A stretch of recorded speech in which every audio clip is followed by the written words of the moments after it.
Hi, everyone. Thank you for joining the next session in today's Product and Concept Testing Tech Showcase. We've got some more exciting content coming your way, but as always, make sure to drop any questions that you have, and we'll be sure to get to them at the end. And now I will hand it on over to Laura. Hello, thank you. What I'm going to cover today is we're looking at testing during the product and creative development process. And we're going to look at qualitative and quantitative opportunities within that process. What I'm going to do to guide us along is I have a to guide us along. And the two products that we're going to be featuring here from Sago are Methodify for quantitative testing and QualBoard for qualitative. And then I'll wrap it all up at the end. So as you all know, there are a ton of opportunities for testing throughout the development process. So we can go all the way from idea sorting and new product ideas, all the way to in-market tracking or brand tracking or ad tracking. And at Sago, we have data collection and sample for Quant and respondents for Qual available at all points in this process. Our area of focus today is concept testing. So within concept testing, it's quite a large bucket. Sometimes people can include value proposition testing in here or territory testing, positioning statements, big ideas. Generally, the research opportunities for all of those are quite similar. And within here, we have two different approaches. One would be exploration at this stage, and one would be validation at this stage. And just by those words, that's a really good hint about whether we're going to be looking at qualitative or quantitative. So generally, when we want to do quantitative testing, we're looking for validation. We want to have confidence that this idea that we have should move forward. It resonates with who we want it to resonate with, and it's good for our brand and things like that. So at quantitative stage, we're looking for hard data, percentages, something you can take to stakeholders and say, yes, I have confidence that we should move forward with this. And you just have real empirical data there. For quantitative, that's more exploration. And that's a really important point as well, because what you want to do when you're positioning products and creative is really understand the motivations that people would have to use your product and get a really deep understanding. And that's really important in terms of making your brand stand out, because you want to have differentiated insights. You don't want to be saying the same thing that everybody in the market is saying so that your product can stand out. So I promised an illustration. Here it is. One of the things that I kind of find fun to do when I see a new product or a finished ad is imagine how they got there. As you know, there's a very long process to get to a finished ad or a product that you see on TV or on the shelves. So I'm going to use this illustration and refer back to it. The ad I've chosen here is one that's kind of stuck with me because it's really cute. It seems to be built on a pretty powerful insight. And so I'm going to use this to kind of make up what happened to get to this point. But I'll show you the ad first. As a disclaimer, I have nothing to do with this company or the research that was done. It's just simply something that I saw that I thought was interesting. Let's talk about hairball goldberries. Aloha. I can't stop eating this orange one. The red one is more good to me because it tastes like berries. It has this juicy flavor to it. They're really squishy. My bad, I like doing cartwheels and backflips and stuff. And then I'm going to fly it into my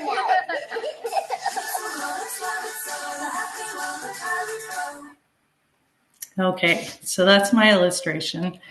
As I said, I'm going to go through the process that may have resulted in this ad. And this process could easily be followed for any category and could apply to product development as well. I'm going to be showing how this company could have used QualBoard and Methodify to get to this final to this final cute ad, and very insightful ad.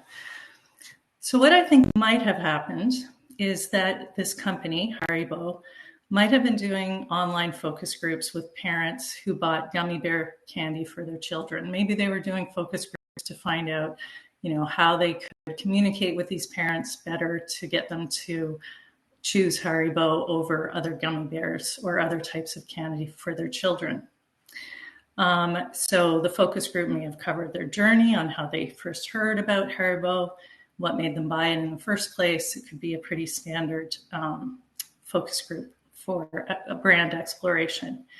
And then during that focus group, maybe a new insight emerged that got the company exploring a whole new path, because to me, it looks like this ad is actually targeting adults. They could have done these online focus groups on QualBoard. So QualBoard is Sago's digital platform. It provides multiple ways to gather, analyze, and bring to life actionable qualitative insights. What's special about it is that there are a number of event types that are under the umbrella of QualBoard, and you can use them alone or in combination depending on your objective.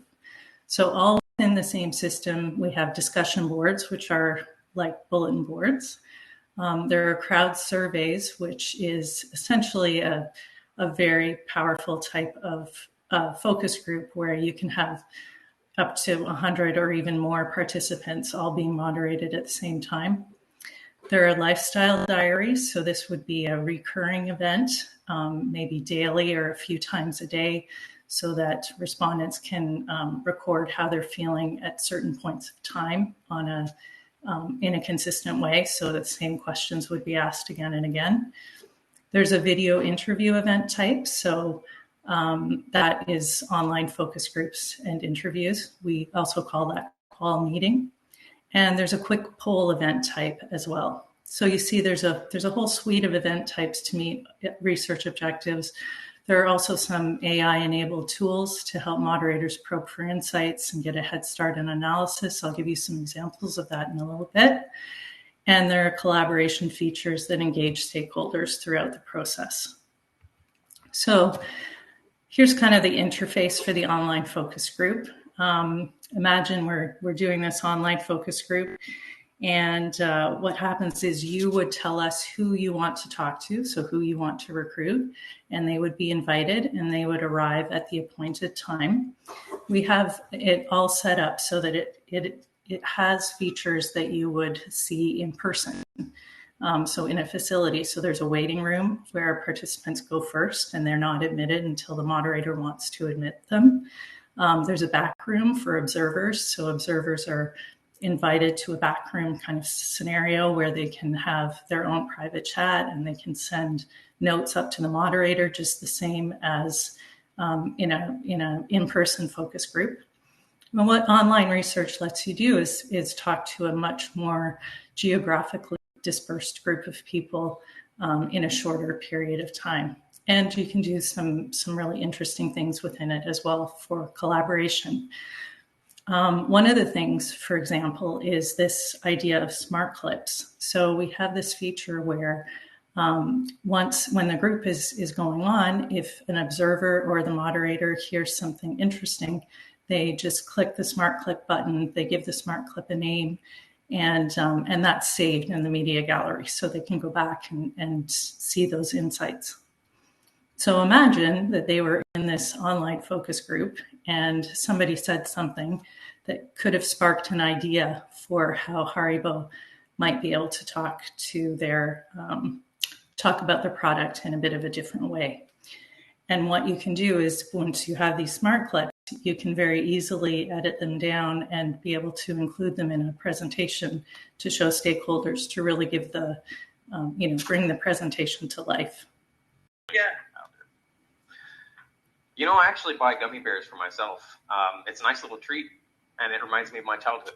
Those were simpler times. So this is a really powerful thing that you can add to your presentations.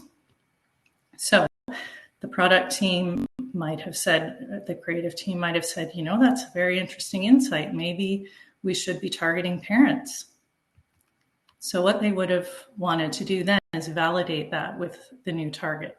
So validate the new target. They would want us to find out whether indeed there is a large enough target to put the investment into the creative development. And what they could have done is used Methodify to do a quick quantitative survey to size the market. So Methodify is Sago's automated quantitative research engine. It offers tools and solutions to enable agile research. And what that means essentially is that you can field a quantitative study very quickly, and it really opens up the possibilities for more people in the organization to look at the findings and contribute. The premise behind Methodify and why it's called Methodify is that it has prepackaged methods. What's special, though, about Methodify is that you can take these prepackaged methods and really make them your own.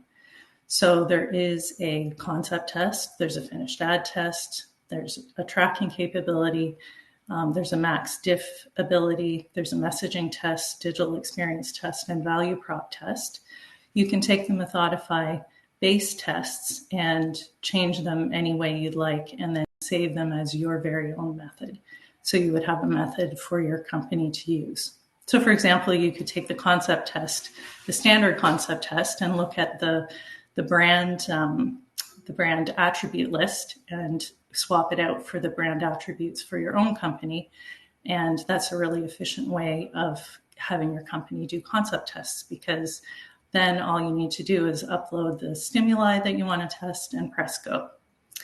The methods can also be paired with sample that is exactly to your specifications.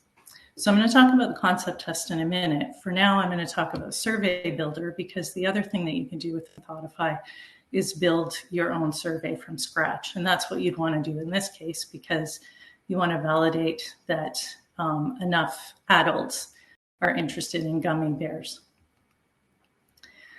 So this is what Methodify looks like. What happens is this is the home screen. To build a new project, you just simply enter the name of the project, hit continue. You'll come to this screen. You see you add a sample and then you add a survey. There's some sample templates that you can add. You can also edit those templates. You can see the price automatically comes up. And then we add our survey. You can choose your language here. And you simply add different question types. So we can add any of these different question types to the survey.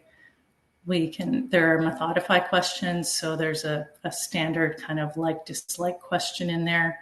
You can also save questions that you have created to your question library so that you can easily use them again. But right now I'm just writing one from scratch here. It's a pretty easy process. You can see all the different things here. You can use skip logic. You can use screening logic. So just ask this question based on a group of people that you had recruited. There's answer masking. You can change the order of the answers. You can pipe text. You can do all those kind of things. You can edit you can format the text. Once you've got your questions, we've only got 2 here, but you can preview the survey so you can see exactly what it would look like from a respondent's perspective.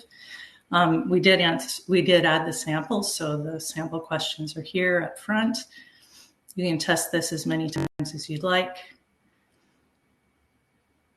We're getting to the question that we just asked.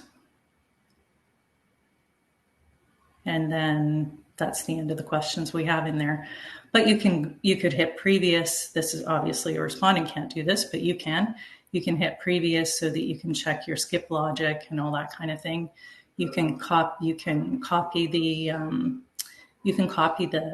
link to the survey so that you can have stakeholders look at it, and you can download a questionnaire as well.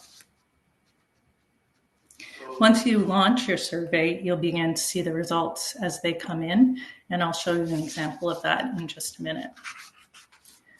So let's say that the Methodify survey builder indicate that there's a significant proportion of adults who aren't even parents who enjoyed gummy bear candy. And there seems to be a lot of professionals between 25 to 35 who particularly enjoy them. What you'd want to do is see if you could come up with a differentiated insight to show that Haribo really understands this target. And so then you would want to do some exploratory qualitative research. So you could do this in a facility in person, or you could use an online platform like QualBoard, or you could do a combination of the two. QualBoard does allow you to get a more geographically dispersed group of people more efficiently. It gives you a flexibility to use different approaches over a longer period of time. So as I showed you, there's the different event types.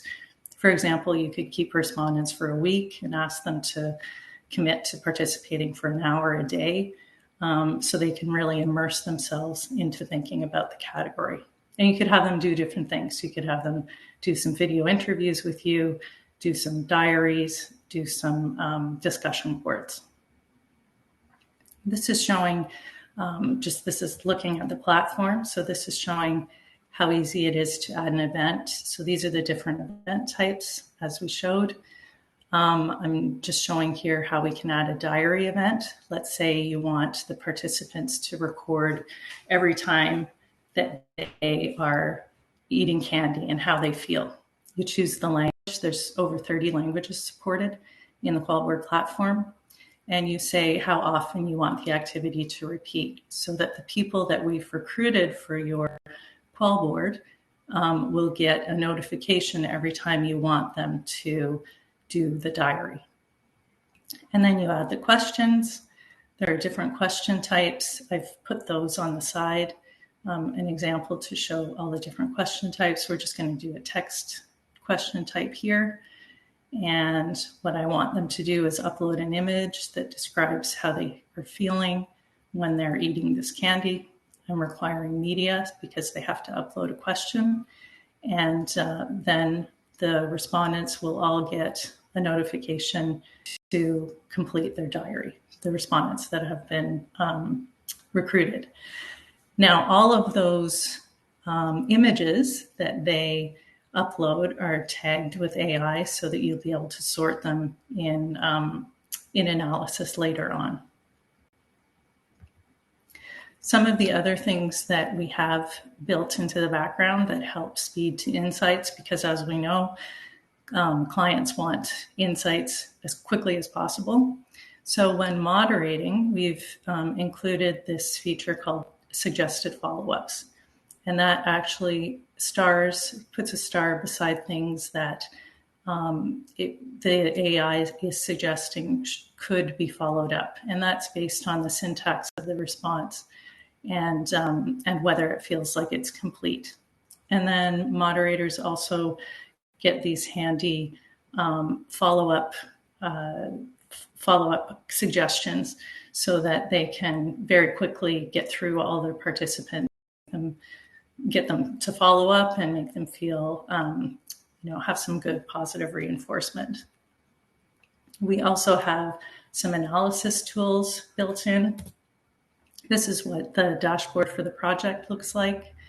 And what we have is some analytics. This is an example that I put in here. We've asked it to create 4 different, bucket the findings into 4 different categories. So this is AI generated. So the top concepts that it's finding are package, flavor, chip, and color. We can sort by whether they're positive or negative sentiment. And then we can put them on the workbench. The workbench, you can think of that kind of like a big board that maybe in the old times we would have used Post-it notes or things like that to organize the findings. But it's a way for a moderator to get a good head start on analysis and organize what they've found. So let's say that after that happened, the project team went away and they came up with 3 different directions that the creative could take. So based on the findings of the focus group, maybe there was this insight. When I'm busy at work, sometimes I need a little sugar rush to keep focused. Haribo gummy bears are a nice sweet treat. The second one, everyone is so serious at work, it feels like we do a better job if we would just lighten up a little. Haribo gummy bears break the ice and make us feel like kids again. And then perhaps a third one. I met so many people at work just because I keep candy at my desk. It truly is a great equalizer. Everyone loves Haribo gummy bears. So you can see that depending on which of these insights resonates the most, the advertising could have gone in a very different direction. And for us to have confidence moving forward, it's a good idea to test these so that we can have that confidence. It's a lot, and you can actually test the concept of just the words on the page, which is a much more efficient, cost-wise way to get forward, because you're not involving the expensive advertising creative development right away. First of all, we want to validate the insight. So we would use a Methodify concept test to do that, and you could just upload the either images of the words, or you could just type in the words and have them looked at either in a sequential monadic or a monadic way by the participants. And in this mock-up example, Insight X, which is what the ad was based on, is the winner. And you can see that by significance testing, it is significantly more liked than the other ones. Just to give you a bit of a look at what the reporting looks like on the platform, this is a demo account. This is a demo project that we have in here based on a couple of Amazon things. So you can begin to see results as they come in. And you can take a look at all of your questions and the charts. You can look at the crosstabs for them. You can filter. In this case, we're filtering by age 18 to 34. So now all of the findings are filtered by 18 to 34. You can also take a look at this chart in different ways. So maybe I don't want to see top 2 box. I want to see full scale. So I can change it to full scale. I can change it to anything I want. I can change it to bottom 2 box. Top 3 box, anything that I want right there. And you can also download a full set of, you can download all the verbatims, you can download a full report, SPSS files, all that kind of thing. And any filters that you've applied will be applied to the report. So it's a great way to engage your stakeholders early. You can let them know responses are coming in and get them a report really fast, sometimes within 24 to 48 hours. So in that whirlwind tour, what I've done is taken you through a scenario for how this could have panned out. This is about concept testing for qualitative and quantitative. Once the winning concept has been found, then we would go to creative testing or ad testing. That would be a topic for another day. And I hope it gives you a good sense of the benefit of concept testing during the product and development cycle. Just to sum up, so really great uses of quantitative during concept development are to validate a target market, to give you confidence and direction before expensive creative or product development. And then qualitatively, what you would use it for concept development is to give you a spark for a new direction and to get you differentiated insights to give you a competitive edge. Thank you. Any questions? Awesome. Thanks so much, Laura. We do have a little bit of time for questions. So first off, what do you think about hybrid qual and quant solutions for concept testing? Hybrid solutions are good solutions. They're particularly effective when you're really strapped for time and you want to make sure that you have both the qual and the quant. We do have a solution for that. It's called Qual Link. So you can take a quantitative survey like Methodify or another type of quantitative survey and actually move people from the quantitative survey into QualBoard so that you could actually do them both at the same time. That would be if you're strapped for time. I like doing them separately also because it kind of gives you the chance to learn and iterate and then take it back into field the next time. Really cool. Thank you. Is there an ideal order to do qual and quant? Oh, yeah. So I would say no. I would say really it depends on what stage you are in the process and what you already know, which is going to be different every time. And I think that it's best to just really think about whether am I exploring here or am I validating, and what do I need to do at this stage. I think that in the past I've heard there's like all this best practices. You always start with qual first, and then you can write your quant survey. But I think there's so much data available now that our starting off place is really not zero anymore. So it's more on a case by case basis. Awesome. Thanks so much, Lauren. Thanks for everything that you had to share today. And thank you to all of our attendees for attending this session. We do have some more sessions left in today's tech showcase, so we will see you over in the next one. Thank you. Thanks, everyone.